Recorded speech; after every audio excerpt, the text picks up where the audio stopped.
내가 민정수석을 하면서 전부 그거를 업무를 수행하고 여론 수렴하고 뭐 하면서 다 대통령 보필 했는데 민정수석을 하면서 어쩔 수 없이 정책 업무를 다 보다 보니까 대통령께서 나를 불러서 정책수석을 해야 되겠다. 그래서 정책기획을 수석하면서 인사와 정책과 예산을 전부 나한테 맡겼어요.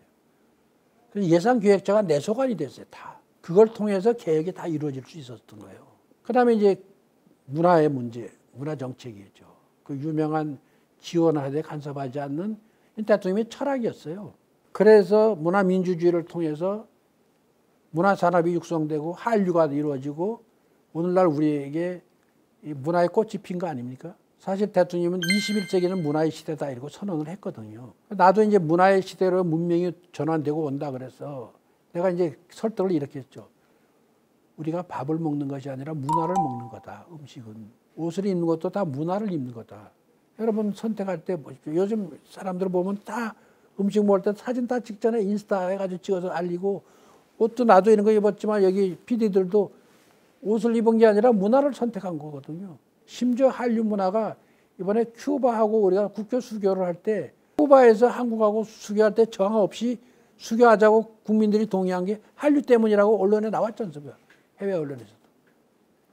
이게 문화의 힘이 얼마나 센 건가를 대통령께서 강조한 거죠. 그래서 일본 대중문화 개방을 한 겁니다. 그런데 일본 대중문화 개방할 때 얼마나 많은 저항이 있었어요? 그 대중문화 개방 책임자가 나였는데 우리 집 앞에서도 피켓 들고 막 난리 났죠. 그래가지고 대중문화 개방을 하면서 일본 대중문화 개방을 하니까 우리의 공연문화가 일본에 가서 완전 대성공을 이룬 거예요. 그러나 일본의 대중문화는 우리나라 와서 성공을 못 거뒀어요.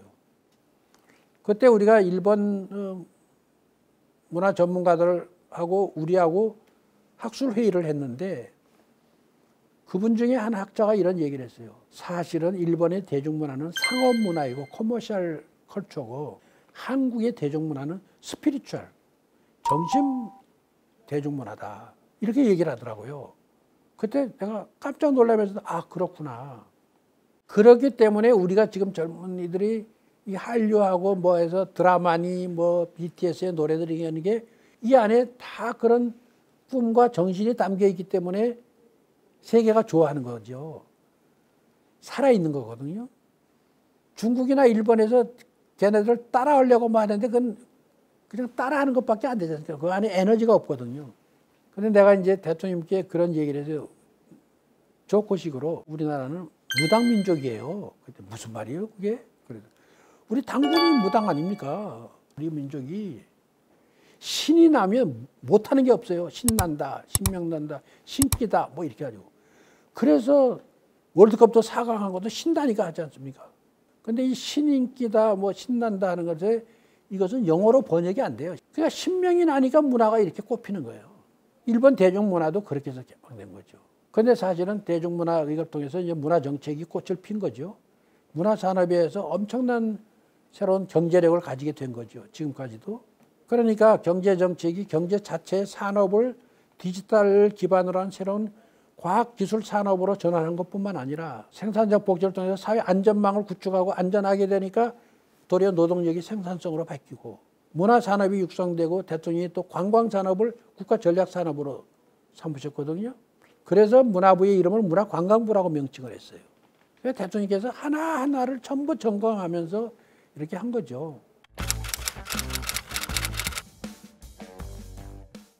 중요한 정책들의 국내 정책에 발전하는 이런 모든 것들에 이걸 했는데 대통령께서 사실은 71년 대선 때부터 쭉 꿈을 꿔오셨던 거 아까 4대국 보장론, 3단계 평화통일론 이런 것들이 남북관계 그리고 동아시아 평화안보 공동체를 형성하는 이런 꿈들을 마지막 실현시키기 위한 꿈을 계속 지속적으로 가지고 계셨어요. 그래서 98년 10월에 오부치 수상하고 한일 미래 파트너십 과거를 잊지 말되 과거에 매이지 말고 미래로 나가자 하는 정신을 가지고 미래 파트너십에 외교를 했습니다. 10월에 일본하고 정상회담 한 다음에 맞바로 11월에 중국 가서 짱쩌민 수석하고 해가지고 전략적 동반자 관계를 맺었어요. 그리고 그동안에는 한 번도 할 수 없었던 한중일 3국의 정상회담을 정례화시켰어요. 그리고 99년 1월에 아세안 10개국과 한중일 3국을 연합해서 하는 아세안 플러스 3의 정상회담 체제를 만들었어요. 그리고 이 체제 안에다가 동아시아 미래 비전 그룹을 만들어갖고 각국의 젊은 정치인과 학자들이 연합해서 동아시아의 미래를 그려내는 그 작업을 연구를 하게 만들었어요. 이게 대통령의 꿈이었어요. 그러니까 남북 간의 평화는 남북만의 문제가 아니라 동아시아의 같은 평화안보 공동체가 돼야 되고, 그것이 아까 71년에 말했던 한반도를 둘러싼 4대국과의 관계의 평화적 관계의 개선이 같이 이루어져야 남북 관계가 이루어진다는 걸 생각한 거죠. 이제 이런 정책을 통해서 그분이 2000년 3월에 독일을 방문해가지고 베를린 자유대학에 가서 유명한 강연을 합니다. 대북 메시지를 보내는 거죠. 우리 정부가 당신네들 협조한다. 절대로 무력 침공하지 않는다. 우리 정부의 도움에 호응해 주기 바란다. 평화적으로 서로 교류하면서 발전하자. 그리고 이산가족이 인도적인 문제를 해결하자. 이런 거에서 대북 4원칙에 대한 선언을 합니다. 이게 기반이 돼가지고 6월에 남북 정상회담이 열리는 거죠. 그런데 2000년 남북 정상회담을 하려고 보니까 북에서는 왜 평화에 올라오고 그러냐고 대통령한테 묻는 거예요. 왜 오시려고 그러세요? 이렇게 하고. 그러니까 여기서 이제 이런 꿈을 가지고 얘기했는데, 나중에는 실무자들이 만났는데, 사실 정상회담을 하게 되면 양쪽 실무자들이 만나고 기본적인 프로토콜은 다 만들고 나중에 이제 정상들이 만나서 합의하고 사인하고 이런 건데, 정상회담 전날까지 아무런 합의가 이루어진 게 없었어요. 프로토콜이. 정상회담하러 가는 동안에 평양 순안공항에 김정일 국방위원장이 나온다는 확신도 없었어요. 그래서 그날 그 공항 갈 때 KBS 기자가 김정일 국방위원장이 나오는지 다른 사람이 나오는지 먼저 기자가 먼저 가서 내려가서 카메라 그 준비를 하라고까지 얘기할 정도로 비행기 도착할 때까지도 몰랐어요. 그러나 김대중 대통령은 남북 정상회담에서 철저한 준비를 했어요.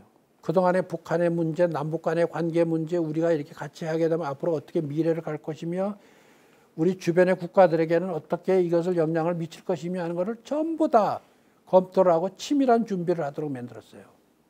그리고 심지어 대행 연습까지 했어요.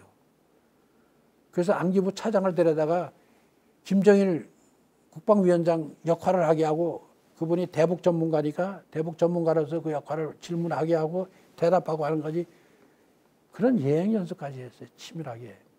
그리고 이제 떠나기 전날 밤에 이제 저를 관제에 부르셔서 내일 가는데 마지막 이제 나한테 당부 말씀을 준 거죠.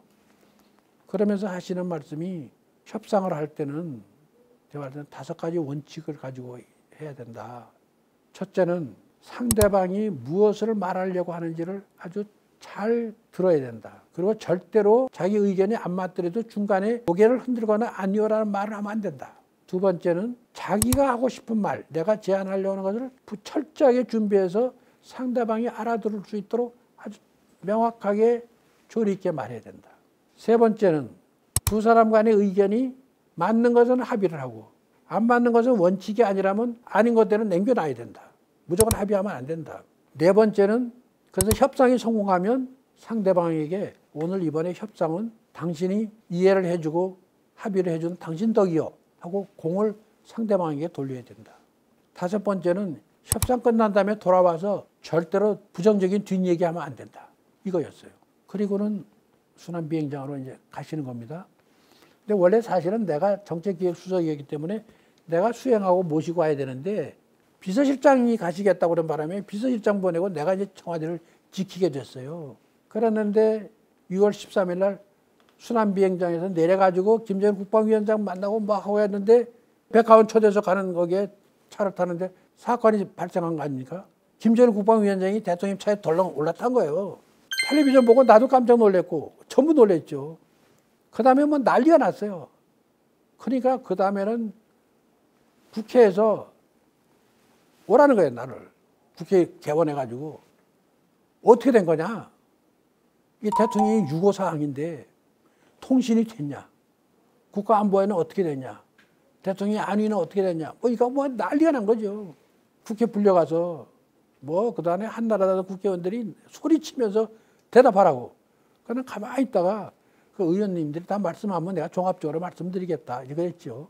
그 다음에 뭐 애들이, 그럼 빨리 얘기하라고. 그런 거예요. 그 내가 일어나서 존경하는 의원님들, 국가안보와 대통령님의 안위를 위해서 이렇게 걱정해 주시고 염려해 주신 것에 대해서 참으로 감사드리고 고맙습니다.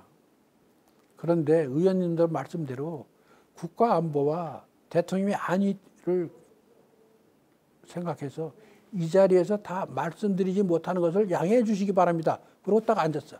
그랬더니 뭐 한나라당 의원의 책상 주변 난리 난 거죠. 민주당에서는 박수를 치고 실제로 그 자리에서 뭘 어떻게 말을 합니까? 그리고 난 내막에 나도 몰랐고 그 다음에 돌아온 다음에도 대통령한테 여러 사람들이 물어봤고 나도 물었는데 대통령이 아니 갑자기 올라탔는데 무슨 얘기를 하냐고 처음 만나는데 이런 식이에요. 그래서 그 안에서 무슨 일이 벌어지는지 그 외에도 누구도 몰라요. 다만 공식적으로 그 후에 이제 협상을 하고 모든 것을 준비해 간 것에 대해서 나왔던 모든 내용은 대통령께서 돌아와서 각 나라에다가 미국, 일본, 중국, 러시아, 동원의 유럽국에서 특사를 보내가지고 회담했을 때 숨소리까지도 숨기지 말고 다 쳐내라 할 정도로 다 소상하게 얘기를 했죠. 그때 안타까웠던 것은 가기 전에 이해창 그 총재를 만나려고 했는데 저기서 응하지 않았어요. 돌아와서도 국민한테 보고한 다음에 이해창 총재한테 만나서 소상히 얘기하려고 했는데도 응하지 않았어요. 그래서 할 수 없이 나중에 양당 총재들 다 할 때 공식화되면서 얘기를 했지만 언론에서는 뭐 왜 가기 전에 뭐 야당 총재의 이해를 구하지 않았느냐, 뭐 갔다 와서 같이 대화 안 했느냐 이렇게 막 비판. 그렇지 않았어요. 내용적으로는 다 준비를 하고 대화하려고 했는데 대화가 잘 안 된 거죠. 응하지 않았기 때문에. 그렇게 해서 억양의 남북 공동선언이 만들어지고 그러고 나니까 양국 정상이 만났기 때문에 그 다음 날부터 급속도로 이행이 되는 거죠. 그래서 반세기 동안 막혀있던 하늘길, 땅길, 바닷길이 다 열리고 사회문화 교류, 경제 교류가 본물처럼 터졌지 않습니까? 여기서 또 하나 재미있는 거는 사실 일반인들이 잘 모르는 얘기인데 그때 평양 가실 때 김정일 국방위원장이 별도로 연락이 오기를 서울에서 평양으로 직행으로 올라오지 말고 직항으로 서해안으로 나갔다가 다시 바다로 토록해서 다시 평양으로 들어오라고 그랬어요. 그 말은 이 밑에 있는 군인들이 무슨 일을 저질지 모른다는 거예요. 자기네들도. 사실 그런 게 나중에 연평해전 같은 사건들이 일어나게 된 거죠. 그리고 나중에 금강산 관광할 때 거기 있던 해군기지를 뒤로 물리고 개성공단할 때 거기에 있던 최전선에 있던 육군 부대를 전투부대를 뒤로 물리고 김정일 국방위원장이 군부를 통찰하지 않아서 할 수 없는 거죠. 우리는 이제 일반적으로 했는데. 그래서 정상회담 할 때 항로가 서울에서 평양으로 직항 간 게 아니고 서해안으로 나가서 디귿자로 나갔다 들어왔어요. 북한의 체제에 대한 이해도 필요했고 김정일 국방위원장이 김정일 대통령을 대하는 진정성도 보였고 그래서 사실은 남북 정상회담과 6.15 남북 공동선언이 만들어진 거죠. 그래서 남북 관계는 한반도가 평화가 정착이 되고 민족이 평화통일의 미래를 가질 수 있는 이런 것들이 된 거죠. 그 다음에 이제 하나 더 내가 말씀드리고 있는 거는 밤낮 김대중 대통령이 평화를 말하면서 북한에 퍼주기 위해서 안보는 등하시했다 이렇게 했는데 아니요. 김대중 대통령만큼 역대 대통령에서 안보를 철저한 분이 없었어요. 지금 툭하면 뭐 NSC 안보회의 한다는데 이 안보회의를 만든 게 대통령님이었어요. 박정희 대통령 때 국가안전보장회의라는 거를 두는 것을 얘기를 했지만 법령을 만들지 않았어요. 그게 김영삼 대통령 때까지 없었다가 김대중 대통령 때에 처음으로 그 법령을 만들어가지고 NSC 사무국을 두고 그것을 전부 정례 회의를 하고 위기 때 회의를 하고 집행하도록 한 것이었어요. 그 다음에 안보를 철저히 하기 위해서 한미 공조를 동맹을 더 철저히 하고 한미일 공조를 튼튼히 해야 된다 이런 거죠. 그럼 친북이고 평화한다 그러면 왜 한미 동맹을 공고히 하고 한미일 공조를 더 튼튼히 해야 된다 이런 얘기를 왜 하겠습니까? 그리고 언제나 그랬습니다. 북한의 군사 모험주의를 경계해야 돼서 평화는 튼튼한 안보 위에서 기반이 가는 거다. 이 얘기를 강조하셨거든요. 그 다음에 김대중 대통령이 처음으로 우리 국민들 중에 청년들이 참전수당을 받았어요. 6.25 참전수당, 월남 참전수당을 그때부터 주기 시작해서 내가 제안을 해서 대통령께 해가지고 민주화 유공자들만 보상받는 게 아니라 희생하고 참전했던 이 국가를 위해서 헌신한 분들도 줘야 된다. 그래서 참전 수당을 지금까지 확대해서 받게 되는 게 그렇게 그때 맺는 겁니다. 이런 걸 통해서 우리 국가가 평화체제뿐만 아니고 경제체제나 사회문화체제 모든 것이 다 정말 세계가 부러워하는 국가가 됐거든요.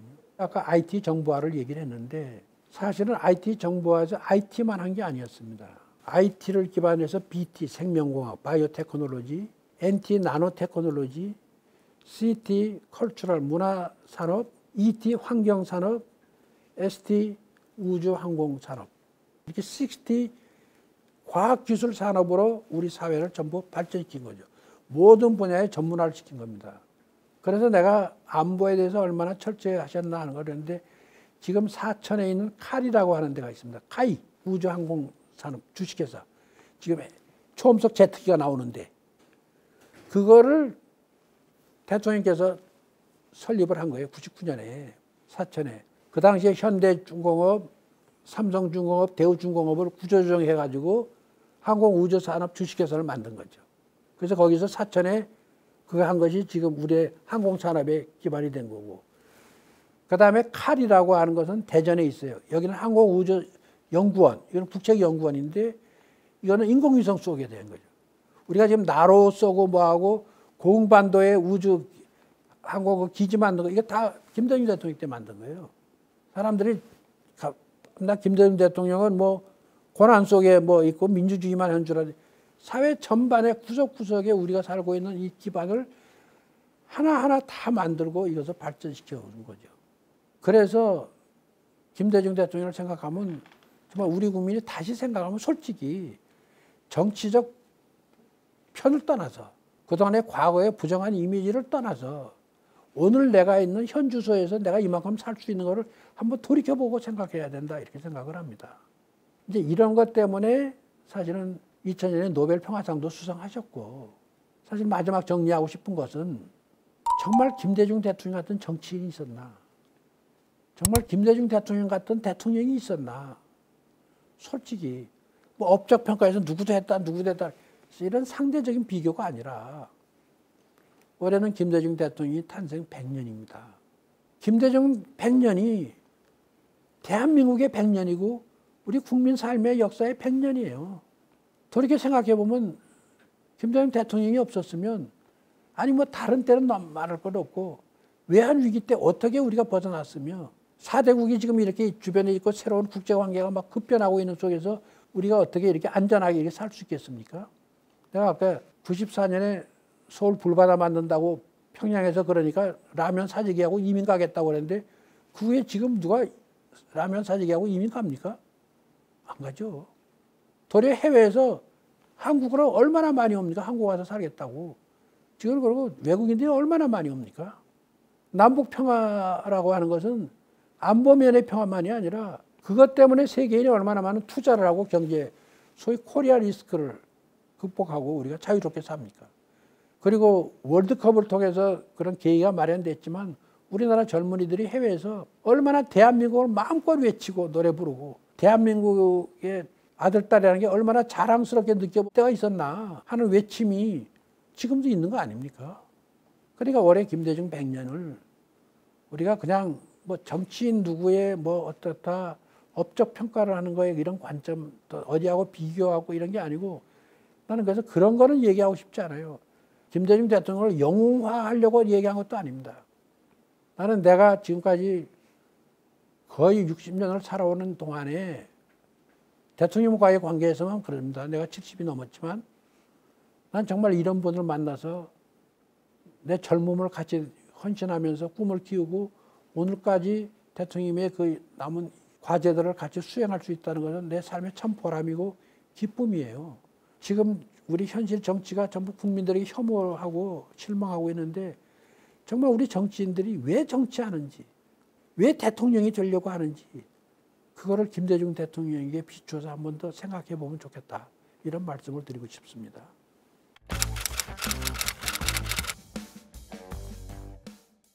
감성적 접근이기 때문에 그래요.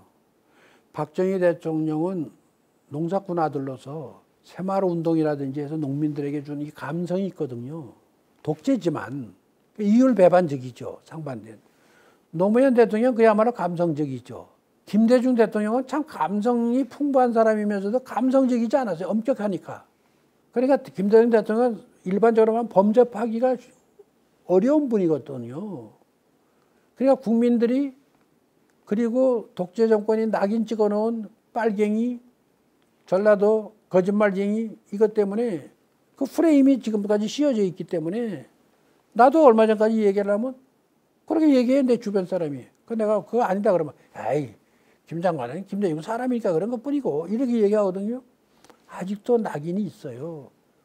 그런데 일반적인 감성으로서의 국민 여론은 그렇지만 가장 훌륭한 대통령이 누구냐 업적을 대한민국에 그러면은 전문가나 정치학자들이 전부 하는 1위가 김대중이에요.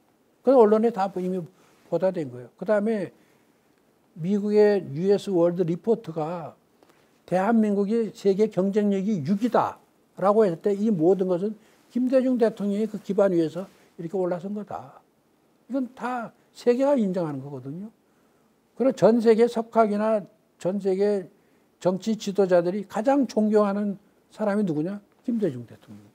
그러니까 어떻게 보면 요즘 말로 하면 우리 국민들 안에서는 김대중 대통령이 저평가되지만 일본, 미국, 중국 어디 가든 유럽 어디 가든지 김대중 하면 다 환호하죠. 우리가 프로그램을 뭘 하죠. 김대중 대통령 탄생 100주년 해가지고 세미나도 하자, 뭣도 하자고 해외 정상이나 유명한 학자들 뭐 이렇게 초청하면 김대중 이름이 들어가면 다 와요. 그리고 어디 나가서도 보면 김대중에 뭐 관계된 분 하면 다 인정해주고 반갑게 맞이해주고 그러거든요. 그러니까 우리 안에서는 너무 부정적인 낙인이 너무 오래 간 거고 이제 서서히 그나마 많이 극복해 나가는데 앞으로 또 많이 극복되겠죠. 김대중 대통령이 노무현 대통령처럼 그래 낭만적으로 자전거 타고 손녀딸 업고 다니고 이런 감성이 없었고 박정희 대통령처럼 밀짚 모자 쓰고 농민들하고 해서 벼베고 뭐 이렇게 하고 농촌에 가서 이런 것도 없었고 그러니까 감성적으로는 조금 뭐 그럴 수 있어요. 어쩔 수 없이. 그리고 부정한 낙인 찍은 것 때문에. 그러나 정말 국가와 국민을 위해서 훌륭한 정치를 했고 훌륭한 대통령의 업무를 수행한 건 누구냐 하고 물으면 그건 압도적으로 김대중 대통령하고 이건 전문가들이 다 평가하는 거니까. 예.